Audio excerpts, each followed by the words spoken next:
Do you have trouble on how to make light and shadows? Listen here, light and shadows. Yeah, so in this video, you're going to learn on how to make those amazing light and shadows. And I just need to give you one small tip. Use reference, okay? Use reference. And about using reference, we are going to use so many reference. Here, I need to give the credits to TARAN FIDDLER for this amazing art. We are going to use him as an example today on how to make shadows and light, because this guy is a beast. Look at his body shape, at his reflection, at how soft the gradient is. That's a pro, that's amazing, that's beautiful, that's outstanding, that's wow. Big, huge shout out to TARAN FIDDLER, because we're going to use his artwork as reference, as an example in this video. TARAN, you are amazing. Bro, you are amazing. I love your art. You're incredible. You're amazing. You're amazing. So, here we got this artwork that our beautiful champ, Mauramer Arcadius, our beautiful, marvelous champ is doing. And he's studying this artwork here. And while I'm going to show you guys how light and shadow works, I'm going to use this study that he's doing as an example. So yeah, we are going to help a champ, and you can get this help too if you get in the stream. And at the same time, it's a full tutorial on light and shadows. Yeah, let's do it. First things first, you cannot start doing shadows and light before you understand how is going to be your shadows, where it's going to be. You need to understand, like, the light's here, so the shadow is going to be in this direction. No, let me just show better. Like, the light's here, like, psh, so the shadow is going to come like this, okay? If there's an object in the middle, you need to understand exactly the angles that is happening. Well, I don't know if you like physics, but I do enjoy it a lot. And that's what we do here when the thing is light, reflection, and shadows. Yeah, you gotta start loving it. When you start doing those perfect light and shadows, you don't even care anymore that it's physics. You just go like, that's a nice artwork, I'm not gonna lie. We need to find here what is happening. What is happening here? What is happening here? Okay, let's pick a red color, beautiful color. We can see here the strongest highlights. Do you see it? Strongest highlights. Yeah, the strongest highlights are here. Strong bodybuilder, strong. Oh my, I don't know how much this guy bench press. It must be such a huge, oh my, okay. We can see all these areas with strong highlights. Yeah, those points with strong light, remember, okay? Look at me. Highlights, point where the light is almost reflecting into the direction of your eyes. That's why it's more white than other areas, because it's going exactly into the direction of your eye. We can see that it's coming from here, this direction, good. And you can see here, I'm going to do it on green. The shadows are in front of him. Do you know what it means? Do you know what it means? The shadow being in front of him? Oh, you know what it means. That it's coming a little bit from, you get it? From behind. If you start separating things, shadows from light, you see the details are simple to do. Because the shape is the most important thing, don't forget that. Got here the shape, look here the shape. The shape already choose everything, already choose the direction of everything. And that's something that we can already see some mistakes here. We can already see it happening here. Like here, it doesn't need to be, this part here could be darker.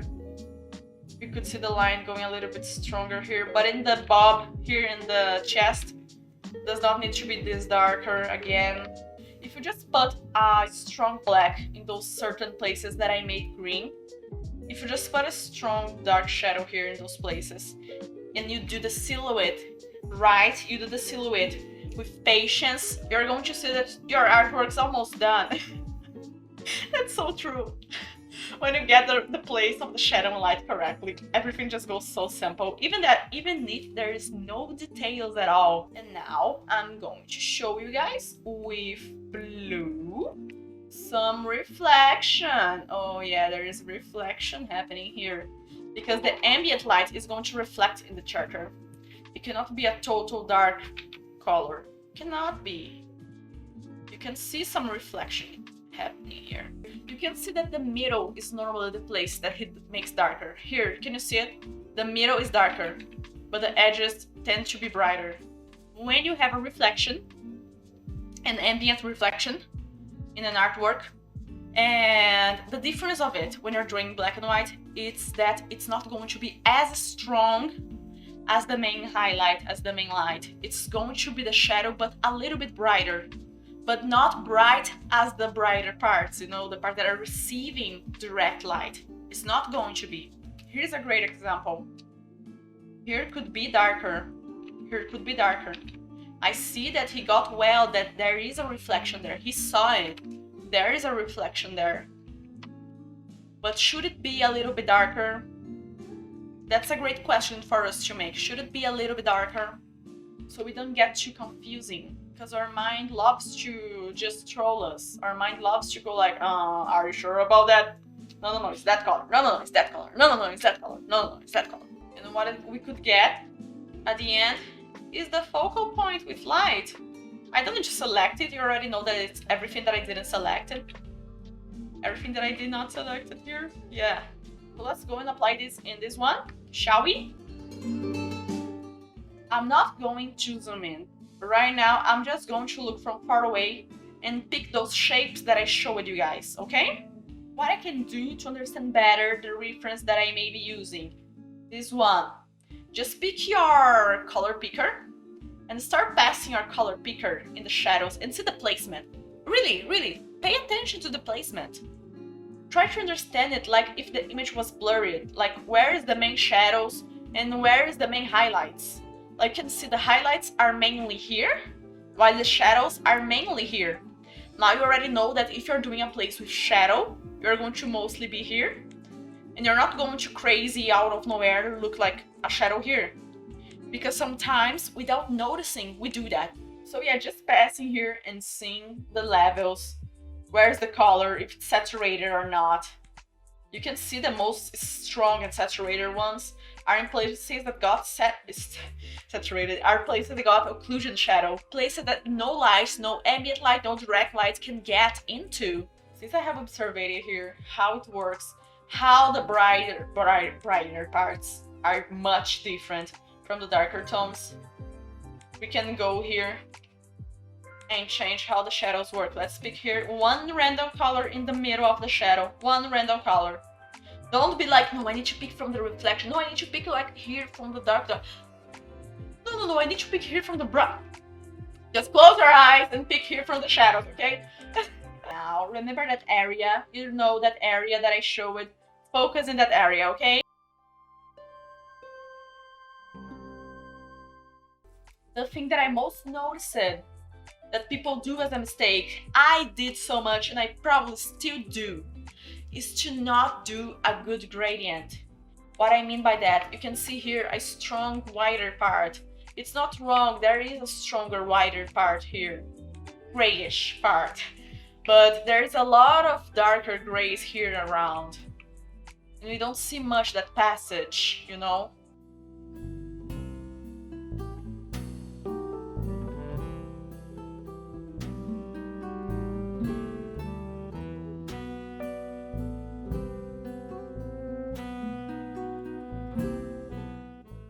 Understanding where the shadow from this finger is going to be, since we already know the direction, is also really important. Here you can see so well how he was thinking about that. Like here, no, you get shadows. You go away, you get shadows, you get shadow. No details for you, only shadows for you. This part of the video is going to be me placing the basic shadow, the basic light, the basic highlight, according to what am I seeing, according to the reference from TARAN FIDDLER, okay? So this first part for you that's on YouTube, it's going to be on speedpaint, but for people on the stream, they are going to get all their questions taken up by me, because I'm here with them. Oh. But games that doesn't help me do a line when, where, to which angle, okay. So imagine this head as a rectangle, okay? If it was a rectangle seen in front of you, this line here is going to be the same line of angle in the eyes. So that's a simple way to understand how it works. Normally, professional artists like Fiddler, he already understands that it's like just do a line here, and the same line is going to be for the nose, the same line is going to be for the mouth, the same line is going to be for each other part. Because it's all in the same direction. You cannot do like, look at my face, look at my face. It's simple to understand when I'm looking at you, like this is following same line. Now let me turn my head. It's something simple, but we forget about it. When I turn my head, it's here. My eyes are in the same level, according to my nose, according to my mouth, according to my chin, according to my eyebrows, according to my everything in my head. Here, everything is going to have the same angle, the same perspective. Everything. Serious.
Important thing, there is an imaginary rule that if you're doing light, at the shadow is going to be shadow, at the side is going to be shadow, and if there's a shadow, at the side is going to be light.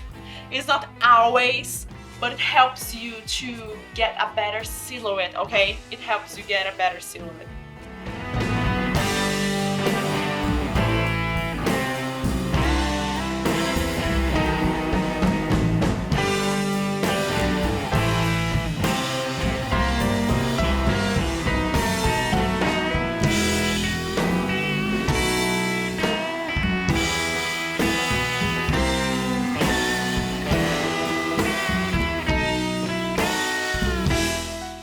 So you got the frontal shape, you got the side shape, you got another shape.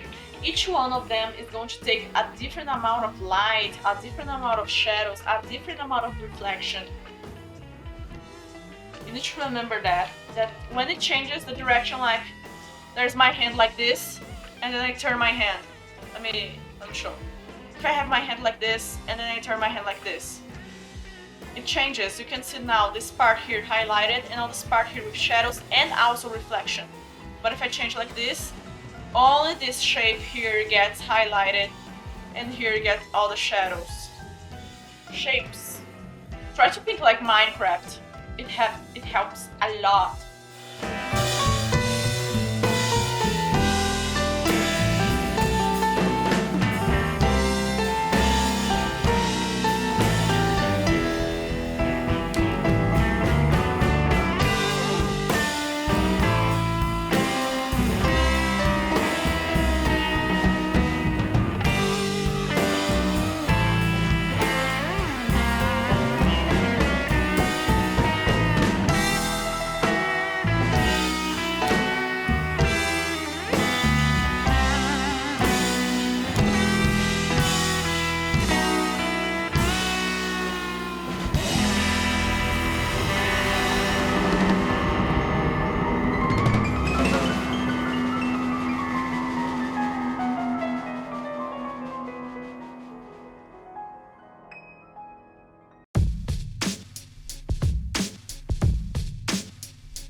Guys, when you are doing some kind of object with shadows and light, I said about thinking of the position, I said about thinking the angle, I said about thinking how dark or how bright it's going to be. We talked also about the shapes, we talked about if there is a certain shape. Let me show with my face. The shape right here is taking light, the shape right here is pure shadow, pure shadow, pure light, pure shadow, pure light, shadow, light, okay? This one, whatever. But yeah, that's how it have been working. Think of the shapes, think of the direction, think of the angle, think of all those things.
class on YouTube or on Patreon. Tell me, what were your biggest hassles while doing light and shadows? Tell me the comments, tell me the messages. I want to try here, go there and help you on your trouble. Because I just did this video using Remarin, his amazing art, to show you that you can focus on doing the right light, the right shadow. Just need to understand and really do that thinking. Think, Mark, think! Think, Mark! Think! You just need to do that and you're gonna get it out of the way. Remember to leave a like, share, hit that bell notification button, and we're gonna see you in the next one. Bye, chat!